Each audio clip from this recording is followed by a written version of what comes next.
Друзья, это ВДТ, канал о недвижимости и строительстве, и я, Алексей Аверьянов. Я продолжаю вас знакомить с самыми лучшими представителями современной архитектуры и дизайна. Есть такой сериал на Netflix, называется The World's Most Extraordinary Homes, или по-русски «Самые необычные дома в мире». Я его пересмотрел весь, и там действительно огромное количество очень интересных объектов. Я постоянно смотрю, что же есть такое в Подмосковье, что могло бы попасть теоретически в этот сериал. Похоже, после Бионического дома я нашел второго кандидата, и сегодня я вам его покажу. Этот необычный дом, который сделан практически полностью из стекла, его еще авторы и архитекторы называют между собой айсбергом или кристаллом. Помимо всего прочего, на этом участке сделан просто потрясающий ландшафт, и сегодня я вам проведу небольшой ликбез по ландшафтному дизайну. Я уверен, что этот ролик наберет как минимум 1 000 000 просмотров благодаря вам, потому что вы сейчас же пройдете, поставите лайк и подпишитесь на канал. Обязательно досмотрите его до конца. Поехали! Дом буквально сливается с природным окружением. Интерьер напоминает кадры из фантастического фильма. Общая площадь остекления составляет более 1000 квадратных метров. И представляете, хозяин входит в дом по этим плитам, вокруг вода. Вообще вот такая красота. Итак, основные характеристики домовладения. Участок 35 соток. В доме 3 этажа, включая цокольный, общей площадью 1384 квадратных метра. По планировке 6 спален с отдельными санузлами, бассейн, баня, хамам, спа-зона, спортзал, кинотеатр, библиотека, гараж на 4 машины места, 3 открытые террасы, жилые помещения для персонала, а также множество хозяйственных технических помещений. Мы находимся в элитном поселке Никольская Слобода, в 10 километрах от МКАД по Новорижскому шоссе. Это самый близкий из достойных элитных поселков. Собственно, поэтому именно его мы выбрали и для своих точечно-девелоперских проектов. Но об этом расскажу вам чуть позже. Надо сказать, что вся концепция этого дома полностью учитывает окружающую среду. В центре поселка есть живописное озеро с пляжной зоной, а поскольку было принято решение посадить дом максимально близко к озеру, то чтобы столь масштабный по своим габаритам дом не нависал и не давлел над окружением, фасады сделали стеклянными, зеркальным эффектом.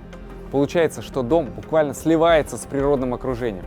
Отмечу, что при постройке дома архитекторы учли также и метафизическую сторону вопроса. Дом построен по всем правилам философских и духовных учений об организации жилого пространства с востока на запад в соответствии с энергетическими потоками. К тому же он расположен так, что солнце в течение дня затрагивает все его стороны. Я затрудняюсь однозначно определить стиль этого дома. Снаружи мы видим элементы хай-тек и минимализма, а внутри в интерьере добавляются элементы бионического стиля и контемпорари. То есть получается, что это полный фьюжн. Чуть позже мы зайдем вовнутрь, и вы поймете, что лучше всего для описания подойдет слово «футуризм», потому как интерьер напоминает кадры из фантастического фильма о далеком будущем. По словам автора проекта Андре Загута, на момент строительства дома заказчик дал им полный карт-бланш для творчества, и архитектору действительно удалось спроектировать нечто совершенно новое. И я рад, что этот дом построен в России. Затрудняюсь сказать, сколько тонн стекла было использовано при его постройке, но оно занимает порядка 80% общей внешней поверхности здания. Я посчитал и могу сказать, что общая площадь остекления составляет более 1000 квадратных метров. Правда впечатляет? Причем это не просто стеклянная обшивка, это именно окна, откуда открывается обзор 360 градусов на весь поселок. Большинство окон выполнено в джамбо формате 3×6. Обратите внимание, с улицы не видно, что происходит в доме, поскольку окна прозрачные лишь с одной стороны. Да, вечером ситуация поменяется, но для этого есть свой рецепт, о котором я расскажу чуть позже, когда мы окажемся внутри. Отсюда хорошо видно, как дом практически сливается с окружающим ландшафтом, и, если честно, я переживаю за пролетающих мимо птиц. Что ж, по крайней мере, за время съемки нашего выпуска ни одна птица точно не пострадала. Кстати, недавно я писал пост о том, как стирать по-настоящему большие шторы, как раз для владельцев таких домов. Подписывайтесь на мой телеграм-канал, чтобы не пропустить такие вот прикольные лайфхаки, ссылку оставлю в описании. Помимо стекла, снаружи в отделке используется искусственно патинированная медь. Она имеет приятный зеленовато-бирюзовый цвет, похожий на так называемый цвет Тиффани, также известный как незабудковый голубой или цвет яиц малиновки. У этой меди ровная фактура за счет химической обработки. Это очень дорогой, но чуть ли не вечный материал, идеально сочетающийся со стеклом.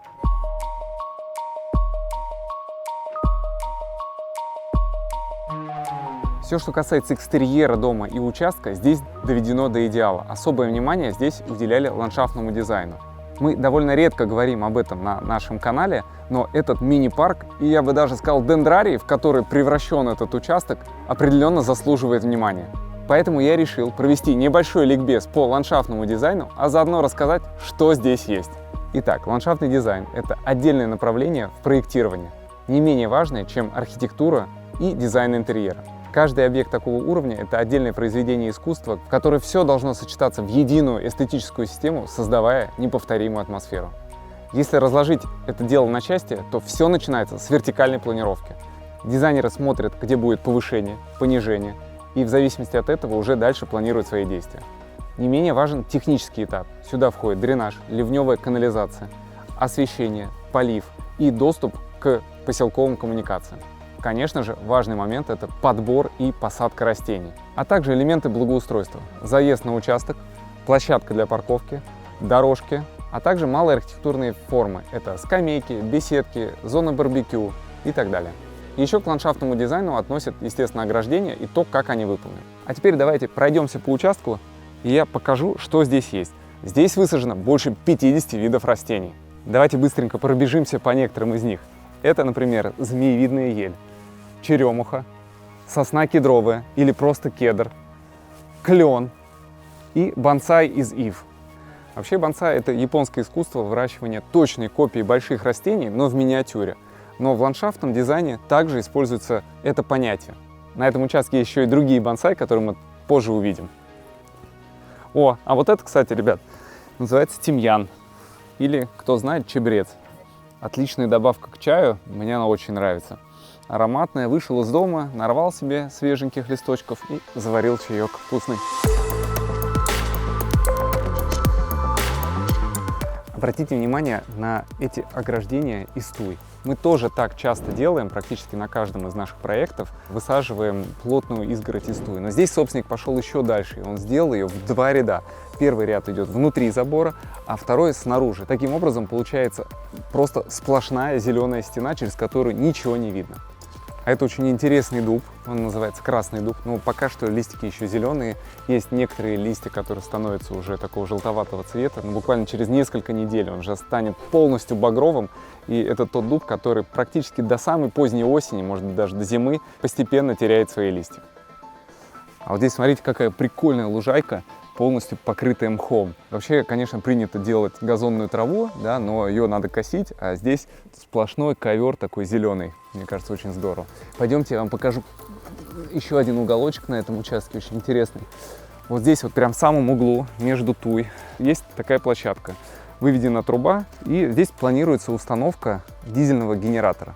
То есть он будет стоять не в доме, а отдельно, поэтому здесь можно организовать систему автономного электроснабжения, вдруг если отключат электричество. По всему участку предусмотрена дренажная система, которая выдержит любое количество воды. Даже если в Подмосковье начнутся муссонные дожди, это, конечно, невероятно, но вдруг вся вода соберется и уйдет в ливневую канализацию. Еще здесь по участку сделан полив. Он 2 типов. Первый капельный, то есть проложены такие трубки, и в них маленькие отверстия. И через них потихонечку вода поступает и попадает прямо к корням растений. А еще есть форсуночный полив. Это вот такие специальные разбрызгиватели, которые поливают уже сам участок. Помимо множества растений, здесь также есть огромное количество камней. Например, вот этот камень, он называется Эльбрус, выветренный известняк. Помимо декоративной функции, он выполняет еще и функцию подпорной стенки, то есть он держит грунт, который расположен выше. За счет большого количества отверстий он наполняется постепенно плодородным слоем, начинает обрастать зеленью, мхом. Если дать ему какое-то время прорасти, то он полностью покроется зеленью, и это будет очень красиво и естественно. Друзья, такое количество растений просто невозможно запомнить, но у меня есть приложение, называется Picture This. Фотографируешь вот так вот растения, вот, и распознаешь. Вот у меня, например, раз. О, колосняк песчаный. Отлично, запомнили. Так, а это что у нас такое?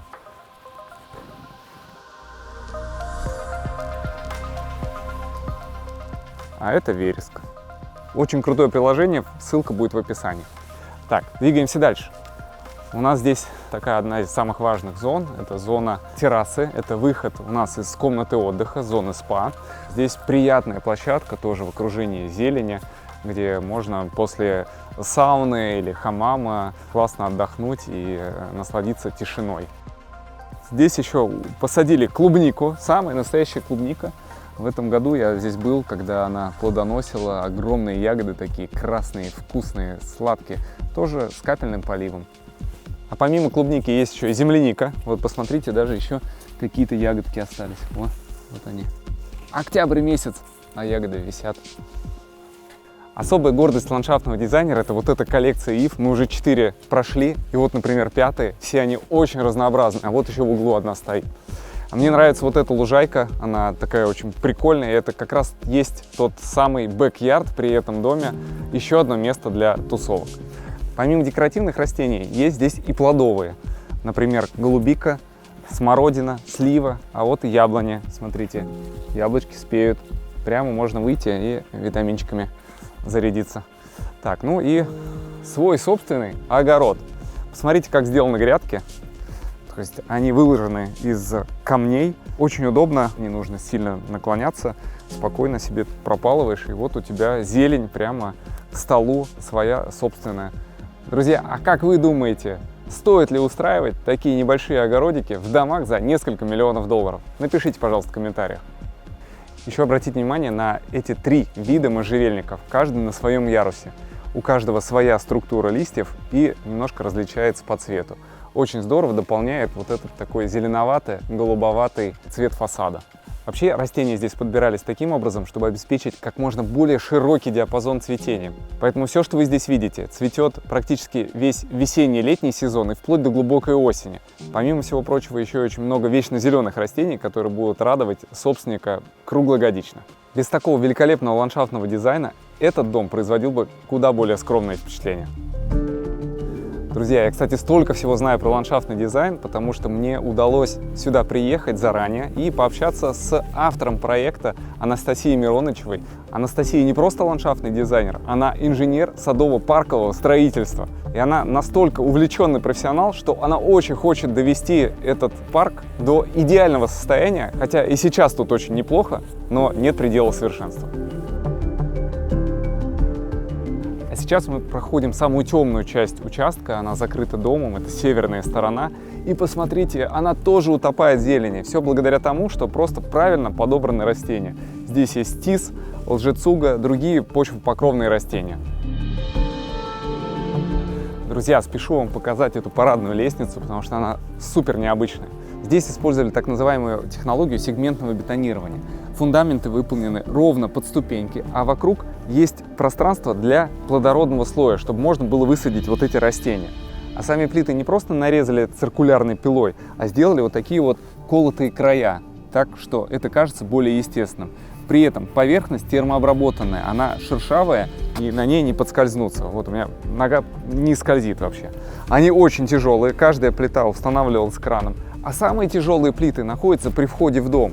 Вот они, огромные, весом 1300 килограмм. И эти плиты лежат посередине вот этого декоративного бассейна. То есть в летнее время он наливается водой. Ну, сейчас уже слили, потому что осень, скоро заморозки. И представляете, хозяин входит в дом по этим плитам, вокруг вода. Вообще вот такая красота. А видите, вот этот перепад высоты вот на этой стенке. Это сделано для того, чтобы вода через край здесь переливалась в нижний бассейн, создавая водопад. Вообще, мне, конечно, очень нравится смелость ландшафтных архитекторов и заказчиков, самое главное, да, которые могут себе здесь вот позволить такого рода водные объекты в декоративных целях. Потому что для нашего климата, конечно, это не очень подходит. Но если это все заполнить водой, будет смотреться просто потрясающе красиво. Также здесь находятся окна, которые выходят из зоны спа. И оттуда будет видно этот декоративный водоем и эту центральную клумбу, в центре которой находится бонсай из горной сосны. Ее возраст больше 30 лет. Представляете, сколько нужно усилий, чтобы сформировать вот такую красоту. Еще хочу обратить ваше внимание на то, как устроен въезд и подъезд к дому.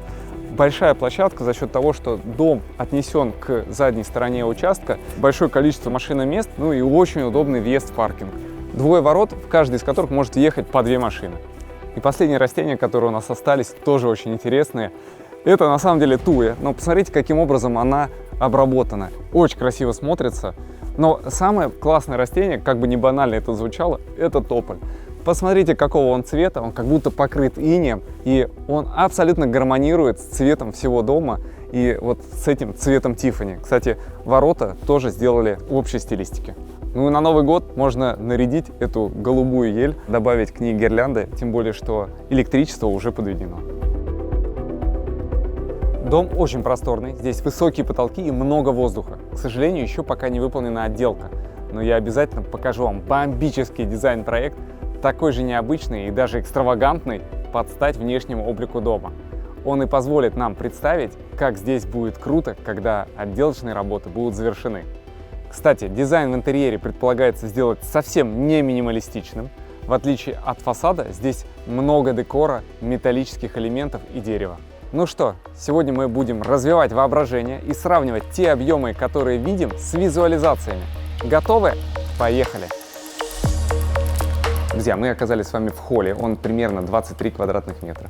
И у меня за спиной планируется шикарнейшая стеклянная лестница. Но если вам показалось, что стекла в этом доме и так достаточно, то можно ее будет переделать и в более основательную железобетонную. По правую руку планируется система хранения, шкафы, и отдельная небольшая гардеробная комната. По левую руку здесь такое интересное решение в виде водопада, то есть стекающая вода. Мы примерно 3 года назад в доме в Шульгино тоже применяли такое решение. У нас было стекло, за ним часы, и это очень красиво смотрелось. Но я спешу вам показать самое главное помещение дома, и мы с него и начнем. Друзья, вот оно, помещение кухни, столовой, гостиной. Просто потрясающее. Здесь двусветное пространство с видом на 2 стороны и сплошное остекление. Конечно, не каждый дом можно разместить таким образом, чтобы в таком помещении было уютно. Но здесь это абсолютно удалось. С этой стороны у нас вид на наш же участок с суперпарком, суперландшафтом. А с этой стороны уже видно озеро, причем вид открывается уже с 1-го этажа. Я на самом деле немного видел домов, где есть такое решение. Площадь всего 1-го этажа 520 квадратных метров, а помещение кухни, столовой, гостиной занимает 1/3. Поэтому архитектор решил его разбить на 5 условных зон. Первая зона — это зона кухни, которая состоит из непосредственно самой кухни и футуристического острова, который в свою очередь тоже разделяется условно на 2 части. Это зона готовки и барная стойка, за которой можно позавтракать или организовать вечерний фуршет. Здесь дизайнеры предложили очень интересное решение по вытяжке над варочной панелью.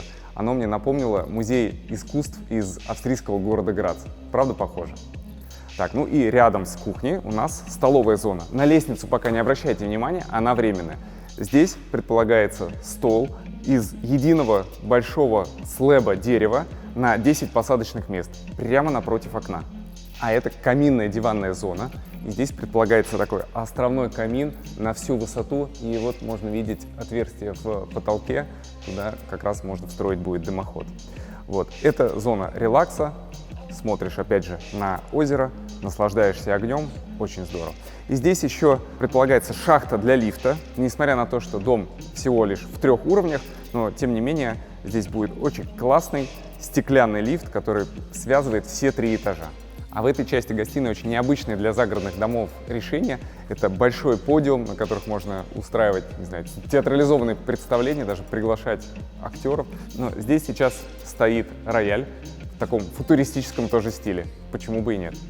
А в этом углу предполагается 2-я зона отдыха с диваном в стиле модной сейчас антистресс игрушки Pop-It. Расслабляющий диван, что может быть лучше?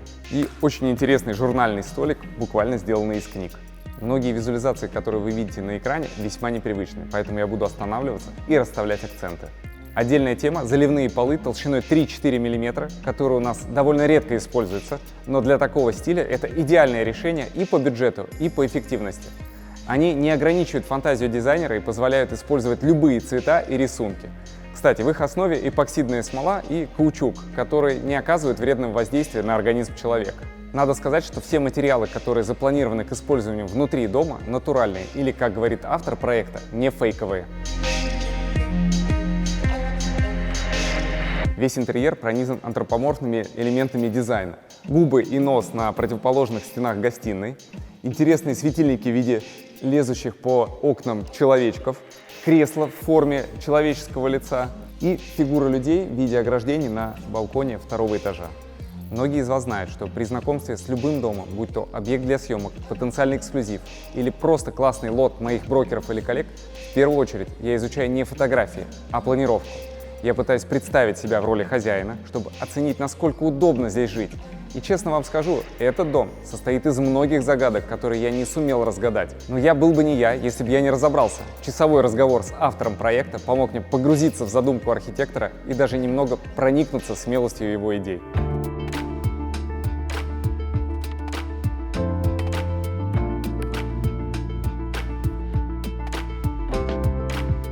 На первом этаже также есть бассейн, который отделен вот этой стеклянной перегородкой от гостиной. И вход в него через вот эту интересную шарнирную дверь. Она называется Pivot Door. Преимущество шарнирного механизма в том, что он может держать просто огромнейшую дверь, широкую и высокую. Обычные петли просто с этим не справятся. И такое решение очень здорово смотрится как раз в интерьере, где есть большая высота потолков и маленькая дверь будет просто теряться. И большинство дверей в этом доме будут сделаны по такому принципу. Пойдемте посмотрим бассейн. Бассейн у нас длиной примерно 15 метров, достаточно глубокий, и его предполагается сделать переливным, то есть он будет прям абсолютно в уровень пола. И в какой-то момент ты даже можешь сидеть, смотреть и видеть, как у тебя гладь воды сливается с гладью озера. Предполагалось, что бассейн будет использоваться именно в семейном формате, поэтому здесь нет отдельной раздевалки, то есть ты можешь накинуть халат и переодеться уже в своей комнате. Но зато здесь есть душ и предполагается установка джакузи. Сбоку от бассейна большая терраса, и предполагается, что мы можем попасть отсюда, а также из гостиной. На террасе предполагается уложить декинговое покрытие, здесь же оборудована зона под барбекю. Любопытно, что, оказывается, существует аж две стратегии при выборе места расположения зоны с барбекю. Мы в своих проектах размещаем мангал на террасе около кухни, чтобы все было близко и можно было одновременно готовить и общаться с друзьями. А вот недавно при общении с владельцем одного из домов я узнал, что он наоборот считает, что сам процесс приготовления барбекю – это некое таинство и предпочитает размещать зону готовки максимально далеко от столовой, чтобы потом эффектно появиться с полностью готовым блюдом. Напишите в комментариях, какой вариант вам ближе. Вообще, после того, как я начал заниматься обустройством собственной квартиры, я стал совершенно по-другому относиться к дизайну. Во-первых, я теперь точно знаю, что классный дизайн – это не набор красивых картинок, а продуманный во всех мелочах интерьер. А удобство и комфорт проживания напрямую зависит от так называемого технического дизайна. Эстетика, конечно, тоже важна, но опыт показывает, что дизайнеров со вкусом все же больше, чем перфекционистов с умением просчитывать и учитывать детали. Что же такое технический дизайн?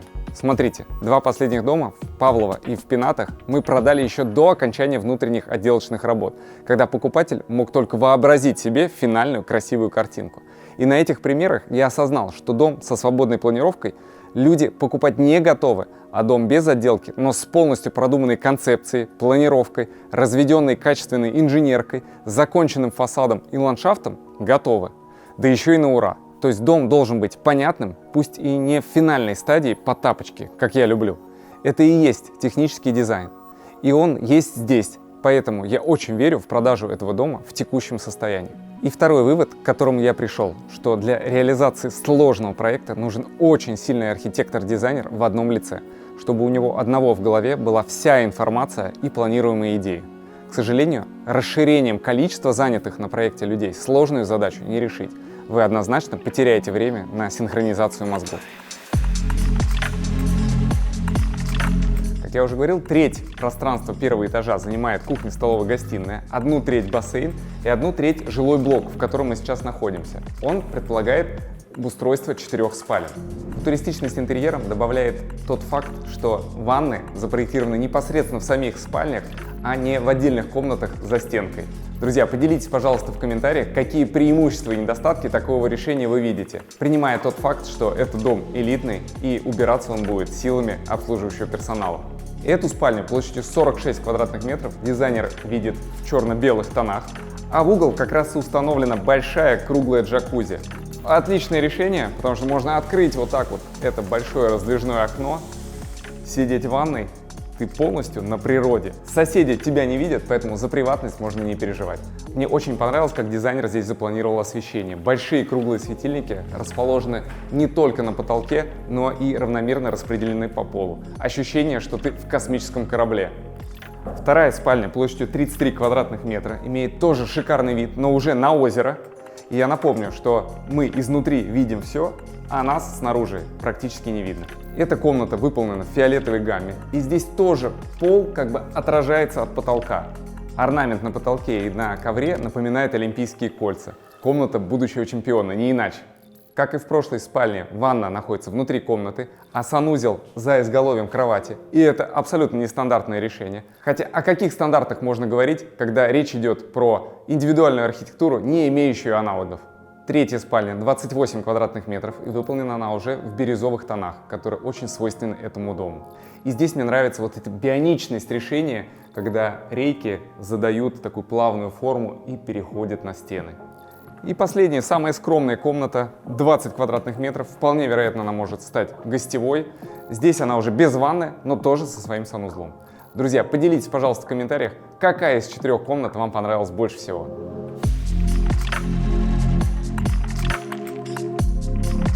Мы поднялись на второй этаж, и из этого холла открывается шикарнейший вид на гостиную.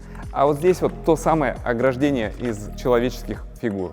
Очень интересное решение. Вообще, второй этаж разделен на два разных крыла. В том мы видим помещение библиотеки, спортивного зала и открытые веранды. А в этом крыле запланирован целый отдельный мастер-блок. Причем выполнен он в двух вариантах. С одной общей спальней и с двумя для пар, которые предпочитают ночевать отдельно. Мы остановимся более внимательно на втором варианте, который мне нравится больше по стилю. Первая, как мне кажется, мужская спальня, она сделана в таком более брутальном виде, со стеной, напоминающей скалодром, с множеством выступающих металлических элементов. Кровать установлена на небольшом возвышении на подиуме, и, спускаясь с нее, попадаешь в джакузи прямо напротив окон. Особенность этого дома в том, что здесь уже выполнена разводка приточно-вытяжной вентиляции и кондиционирования. И приточка здесь сделана так, что можно управлять потоком воздуха в каждое конкретное помещение. Это очень важно и очень энергоэффективно, потому что обычная приточно-вытяжная вентиляция дает просто поток воздуха на весь дом. А здесь можно управлять этим в конкретной комнате, например, по датчику газа СО2. То есть, если вы в этом помещении находитесь, то там воздух обновляется чаще. Кстати, все системы кондиционирования и приточно-вытяжной вентиляции уже протестированы и запущены. Вторая спальня женская, с кроватью, которая как будто парит в воздухе, и с самым лучшим видом через окно джамбо формата. Конечно, вечером дом начинает просматриваться снаружи, и для этого по периметру всех окон в доме выведено электричество для установки автоматических рулонных штор с эффектом блэкаута. То есть можно здесь оказаться в полной темноте. Из мастер-блока есть выход на свою собственную террасу. Она достаточно большая. И обратите внимание, здесь ландшафт заходит с участка на дом в виде этого бонсай и этого небольшого дерева в катке. Друзья, кстати, небольшое отступление. Мы в этом поселке, Никольская Слобода, планируем уже второй проект. Один проект я вам уже показывал в стадии до, и вы можете посмотреть его по ссылке. А второй находится буквально в 100 метрах отсюда, его, к сожалению, здесь не видно. Изначально мы не хотели рассказывать об этом проекте до завершения всех работ, так как мне кажется, что выпуски с обзорами домов без отделки или в процессе строительства немного скучны, если они не такие исключительные, как этот, например. Но я все-таки спрошу ваше мнение, друзья. Если вы хотите, чтобы мы сделали промежуточный выпуск по этому объекту, показали, что там сейчас происходит и какие у нас есть по нему планы, дайте знать в комментариях. Это придаст мне мотивации. Кабинет, отдельное изолированное пространство рядом с мастер-спальней, выполнено в двух разных дизайнах. Один яркий, насыщенный, с активным красным, второй более спокойный, все в тех же тонах цвета Тиффани, и я голосую однозначно за этот вариант.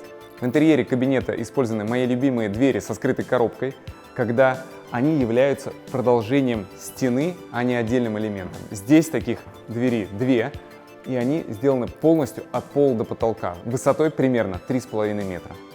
Через холл и этот мостик мы отправляемся во второе крыло, где предполагается библиотека и спортзал. На самом деле это два просторнейших помещения, которые тоже можно использовать под хобби.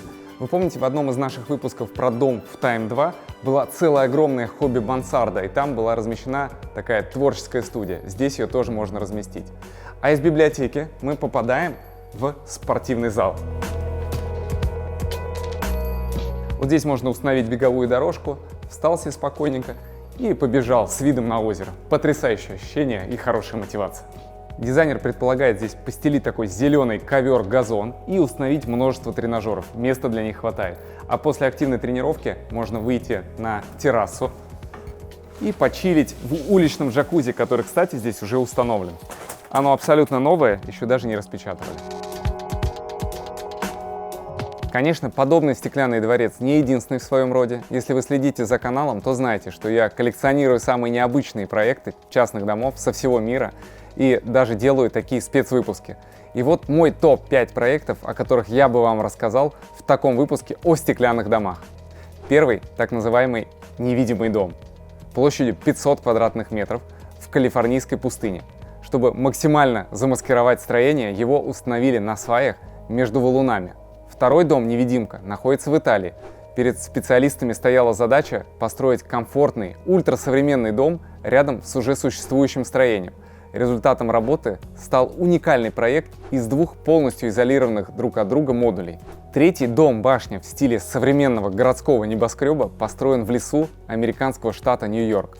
Говорят, он меняет цвет в зависимости от времени суток и природных условий. Конструктивно дом состоит из 4 уровней, а главная деталь, нависающий консолью этаж, расположен на высоте чуть более 9 метров.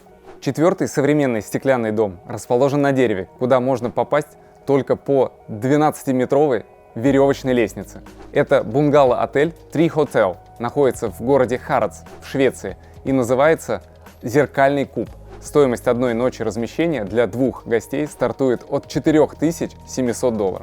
И последний, пятый проект, о котором я хочу вам рассказать, называется «Мираж». Но это не частный дом, а лишь инсталляция современного искусства. Но я почти купился. Как вы поняли, я пересмотрел все частные стеклянные зеркальные дома, и этот дом самый масштабный и интересный из всех, что я видел.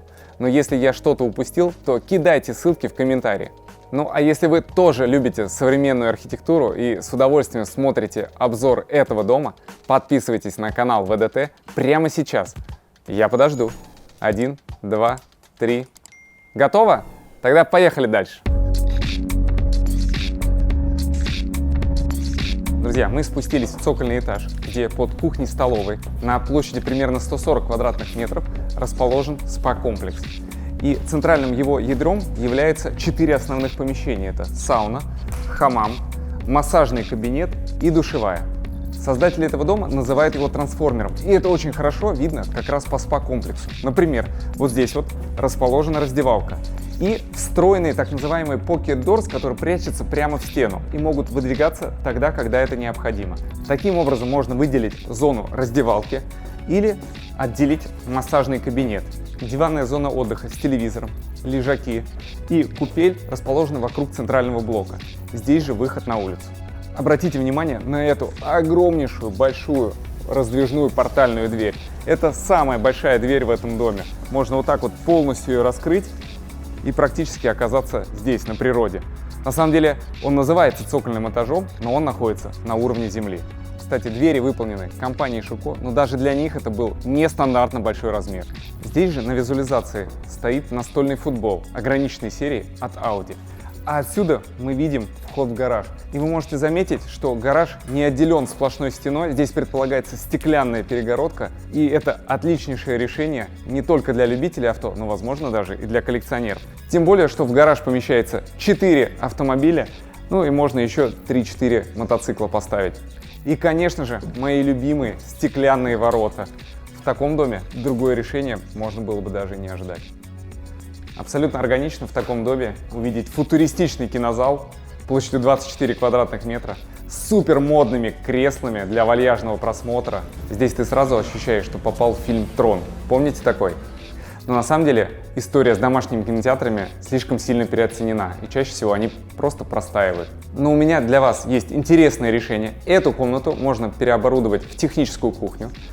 Получается, что есть отдельный вход, и она расположена непосредственно под кухней, поэтому можно в углу установить продуктовый лифт. На этом же уровне находится блок для обслуживающего персонала со спальней, кухней, комнатой отдыха, с несколькими техническими помещениями, постирочной, а самое главное, с отдельным входом с улицы. Очень удобно по логистике. И, конечно же, космический корабль немыслим без суперсовременных решений. И для этого в этом доме проложены все мыслимые и немыслимые кабели для системы «Умный дом» и видеонаблюдения. И осталось только установить серверы, все подключить и настроить правильный сценарий жизни. Прикиньте вообще, как это все разобрать, я не представляю. Это, наверное, должен быть какой-то суперпрофессионал. Из серверной мы попадаем в котельную. У нее, как и положено, есть отдельный вход. И здесь, конечно же, тоже все сделано по инженерному фэншую. Все очень компактно. Даже поместились 4 котла. Очень здорово, потому что это позволит обеспечить теплоснабжение бесперерывно. И, конечно, в этом доме очень много инженерного оборудования, котельного, водоочистка, систем приточно-вытяжной вентиляции, внешние блоки кондиционирования. И вы этого всего не увидите, потому что это очень тщательно скрыто архитектором в отдельных отсеках дома. Вы даже не догадаетесь, где это все расположено. Теперь несколько слов про особенности стеклянных домов. К сожалению, климат в нашей стране не сильно способствует распространению подобной архитектуры. Хотя домами с панорамным остеклением уже никого не удивишь. Иметь такой редкий дом, конечно, престижно и статусно. Жизнь в таком доме дает совершенно особое ощущение легкости и свободы. Но есть и обратная сторона медали, за эту красоту нужно платить. Дома с подобным стеклянным покрытием сложнее в эксплуатации. Большие окна требуют регулярного ухода. Можете себе представить, во сколько обойдется ежегодная мойка окон. Конечно, открыт вопрос отопления и охлаждения. Да, безусловно, это дополнительные затраты, но с учетом газового отопления они составят незначительную долю в общих затратах на содержание подобного дома и загородного проживания в целом. Вдобавок здесь установлены энергосберегающие стеклопакеты со специальным напылением. Зимой они держат тепло, а летом даже под палящим солнцем при выключенных кондиционерах в доме не будет ощущения теплицы. Вас наверняка интересует вопрос, сколько же стоит этот уникальный дом, который я смело могу отнести к разряду трофейной недвижимости. Его цена указана на обложке этого выпуска. Если вас заинтересовал данный проект, напишите мне на почту alex@veska.ru, я вышлю вам презентацию со всей подробной информацией и планировкой. Ну а если на обложке нет цены, значит дом уже нашел своего хозяина или снят с продаж. Но это не повод не написать мне о вашем запросе на поиск или продажу элитной недвижимости. На сегодня все, друзья. Спасибо, что досмотрели до конца. Поставьте лайк этому видео, подпишитесь на канал и обязательно напишите, как вам съемки с FPV-дрона, которые мы впервые сделали специально, чтобы раскрыть преимущества этого проекта. Друзья, я лично отвечаю на все ваши комментарии и сообщения в соцсетях, потому что искренне и всецело люблю то, чем занимаюсь. Не стесняйтесь, пишите прямо сейчас. С вами был Алексей Аверьянов, канал ВДТ. Владейте, двигайтесь, творите! Пока-пока!